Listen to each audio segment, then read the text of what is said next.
Oi pessoal, vamos mais uma aula nossa, né? Hoje é a respeito das normas da BNT, como realizar um trabalho científico mais acadêmico, tá? Então, primeira coisa, para que servem as normas da BNT? São normas, né? São normas brasileiras técnicas e essas normas brasileiras técnicas, elas vão mostrar para nós uma padronização que é realizada no mundo inteiro. E para que isso, né? Para dificultar? Não, foi para facilitar a nossa visualização do material, seja em qualquer local, ela vai estar padronizada da mesma forma, o que facilita a comunicação entre um pesquisador e o outro, mesmo que a gente não fale a mesma língua. Só da gente observar aquele tipo de trabalho naquela formatação, a gente já consegue trocar alguma ideia e visualizar como que deve ser realizado o processo. Bom, nós temos uma estrutura pré-definida que tem que ser obedecida para a realização desse trabalho acadêmico. Principalmente trabalhos acadêmicos quando a gente trata, né, ou de um trabalho de conclusão de curso ou até mesmo uma dissertação de mestrado, uma tese de doutorado e assim sucessivamente. Então, nós temos que subdividir em três partes. A parte que a gente chama de pré-textual, a parte que é os elementos textuais e os elementos pós-textuais. Na parte dos elementos pré-textuais, vai ser todas as partes que estiverem antes da introdução do trabalho. Então, as partes mais comuns são folha de rosto, folha de aprovação, errata se houver, eu tenho agradecimentos, epígrafe, o resumo na língua vernácula, o resumo na língua inglesa, a lista de ilustração, lista de tabela, lista de quadro, lista de abreviatura, lista de figura, lista de símbolo e sumário. Então, todos os tipos, todo esse material, né, todas essas sequências de lista, resumos, eles são conhecidos como elementos pré-textuais. O que é obrigatório?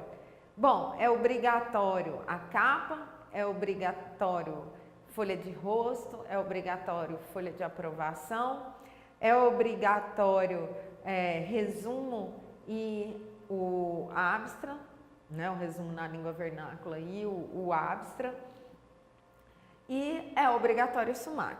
Os demais são optativos. Porém, quando nós estivermos trabalhando com lista de abreviaturas, de símbolos ou tabelas, figuras e quadros, nós mantemos a seguinte regra: até 2 eu não necessito de fazer a lista, mais de 2 eu sou obrigado a fazer uma lista. Então, eu tenho 2 símbolos durante todo o meu trabalho, ok, eu não preciso, não sou obrigada a fazer a lista. Se eu tiver 3 símbolos, eu obrigatoriamente tenho que fazer a lista, tá?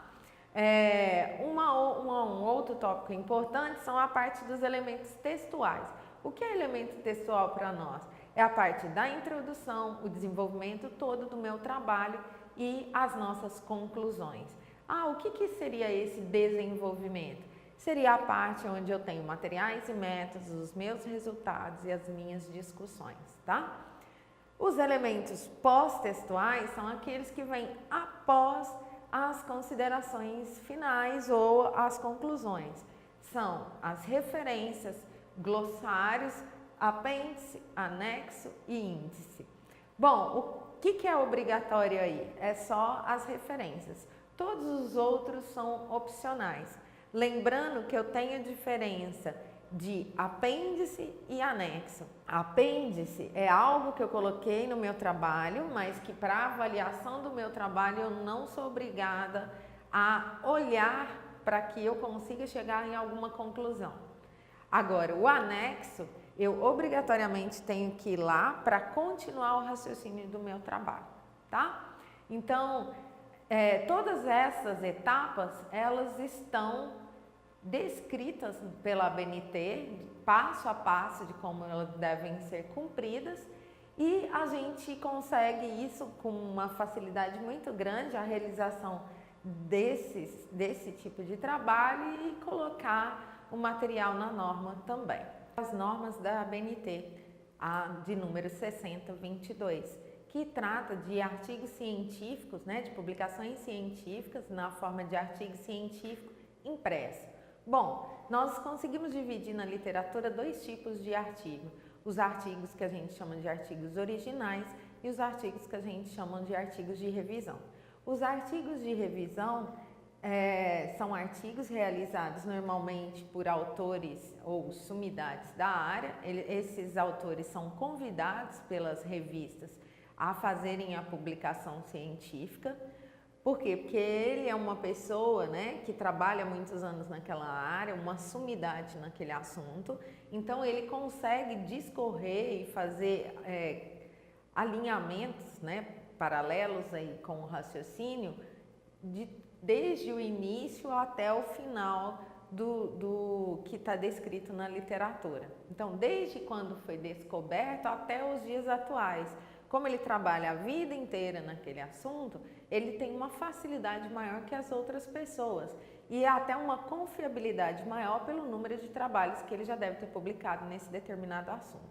Então, artigos de revisão, quando que eu vou utilizá-los? Eu vou fazer um trabalho. O interessante seja que eu pegue um artigo de revisão, que eu faça a leitura desse material de forma clara. Para quê? Para que eu tenha uma ideia de todinho, desde o início ao final, até os dias atuais, e aí sim eu comece a buscar, né, artigos mais específicos do ponto em que eu quero trabalhar. Esse artigo específico do ponto que eu quero trabalhar é o que a gente chama de artigo original. Então eu vou escrever um artigo original. Eu quero escrever um artigo de toxoplasmose, por exemplo. Eu vou pegar um ponto específico da toxoplasmose e vou trabalhar. Eu quero o ciclo de vida da toxoplasmose. Isso é um artigo original. Não que esse tema seja, é um exemplo. Mas que esse tipo de artigo que a gente chama de original, por quê? Porque eu vou dar a minha contribuição para a literatura. Eu vou fazer um trabalho, um determinado tipo de experimento e aquele resultado, sendo positivo ou não, eu vou apresentá-lo à sociedade acadêmica como sendo mais um informe, né? Mais um conteúdo para juntar naquela longa ideia da linha de pesquisa que a gente tem quando eu tenho um artigo do tipo review, né? Do tipo de revisão, certo? Para que a gente consiga fazer esses artigos, a gente deve obedecer, sim, todas as etapas de um trabalho acadêmico. Então, eu tenho que obedecer os elementos textuais, eu tenho que obedecer os elementos pós-textuais e eu tenho que obedecer os elementos pré-textuais. A parte que a gente chama de elementos pré-textuais do artigo científico, o que deve conter, né? Eu devo ter o título do meu trabalho, eu tenho que ter os autores que compõem esse trabalho e a instituição que cada um trabalha, ou se é aluno, né? Ou algum professor convidado para publicar naquele local. Eu tenho que identificar de onde veio cada integrante do meu trabalho. E vou ter também o resumo e as palavras-chave. Já na parte que a gente trata como elemento textual, é padrão, né? É introdução, é desenvolvimento, conclusão ou considerações finais.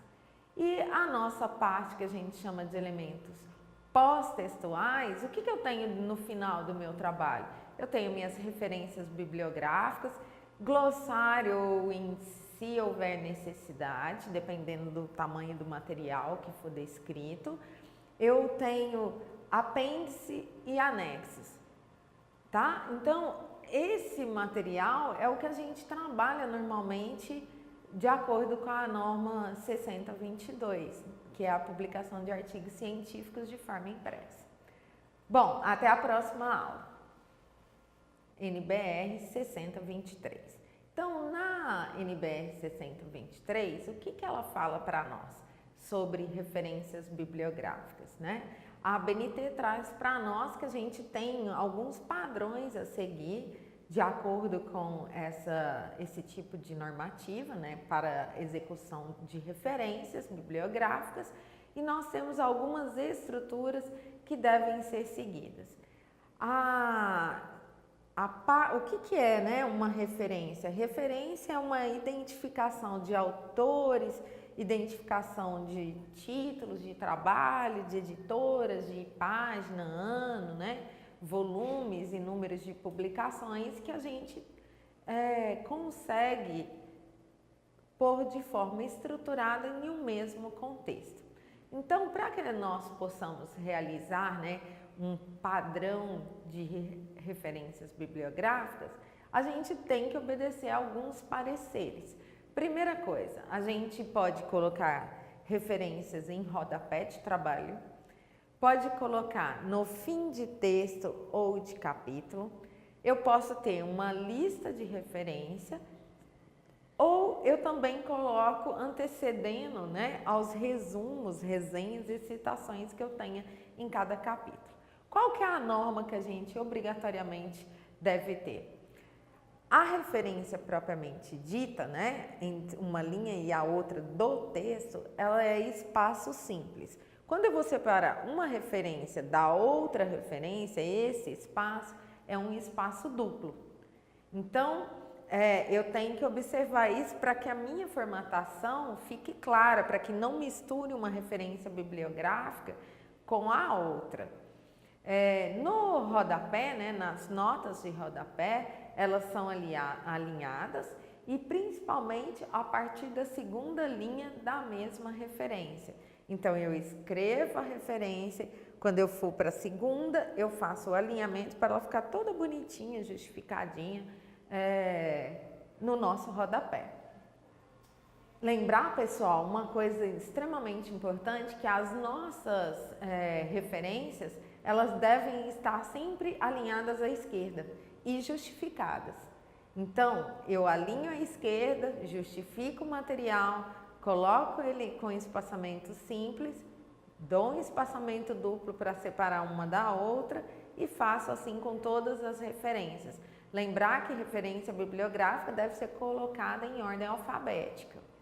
Bom, a forma tipográfica, né, que eu vou fazer, eu tenho alguns locais que eu vou colocar ou grifos, ou negrito, ou itálico, vai depender da revista que eu vou enviar. Normalmente, quando eu estou trabalhando apenas com a norma 6023, o que eles pedem para a gente?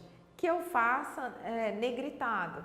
Então, eu vou negritar algumas partes, né, importantes, como por exemplo, o título do nosso trabalho é negritado, e lembrar que isso não aplica, né, não se aplica para quando eu não tenho autoria. Então, quando eu não tenho autoria, eu não vou fazer esse grifo. Eu faço grifo quando eu tenho os autores, e aí depois sim, as partes que eu tenho, que eu chamo de extremamente relevantes, como o título do trabalho, eles vão ser destacados de forma negritada. Uma das partes importantes que a gente tem que levar em consideração é que esse título, além dele ser negritado, se houver 2 pontos nele, o material após os 2 pontos é sem negrito e com letra minúscula, tá? Até mais e obrigado por mais uma aula, pessoal.